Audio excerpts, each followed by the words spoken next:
Hello guys! Welcome sa aming channel, and today's video ay tuturo ko sa inyo kung paano mag-refund sa GCash kung nasa inyo ito sa ibang GCash account. Pero bago yan ay kung hindi ka pa nakakapag-subscribe sa aming channel ay please hit the subscribe button at hit ang notification bell para lagi kang updated sa aming mga latest na video. At mag-proceed na tayo sa ating tutorial. So first ay pumunta tayo dito sa profile and scroll up lang natin, tapos pindutin natin itong help. Bigyan natin and scroll ulit, tapos pinutin natin itong ask for help. Then dito ay ilalagay nyo yung email address nyo dito sa GCash. For example ay ito, and next naman ay ilalagay nyo ang GCash registered full name. For example ay ito. Then next naman ay ilalagay niyo yung mobile number. Yun yung 673. And next naman ay itong concern category. Pinutin natin itong send money GCash to GCash. At ito I sent money to the wrong person. Then lagay niyo yung amount kung magkano yung send niyo. For example ay 1.5.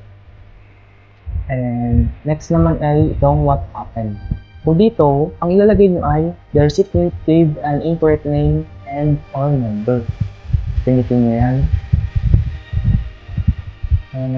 At next naman ay ilalagay niyo itong GCash registered email address. Yung pinilagay niyo din lang kanina.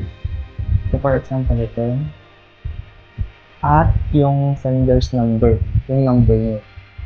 So, 731-513. So, and next naman ay yung wrong recipient's number. So, example, 993-855. Tapos next ay ilalagay niyo yung correct recipient's number. Yung tamang number na yung ilalagay niyo. So, for example, ay 2, 2, 8, 5, 9. Then, next naman ay yung registered name ng correct recipient. Ilagay nyo, for example, at yung date of transaction.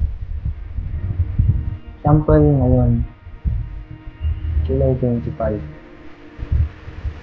Next ay, did you receive the GCash reference number? Kung may na-receive kayong reference number, ay pinutin nyo itong yes. So next naman ay pwede kayo mag-attach ng file dito sa attachment. Click nyo lang.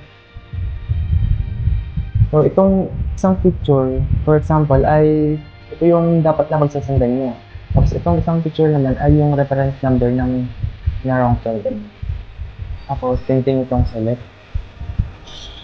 Wait lang natin mag-loading. Tapos yun, click nyo natin itong submit.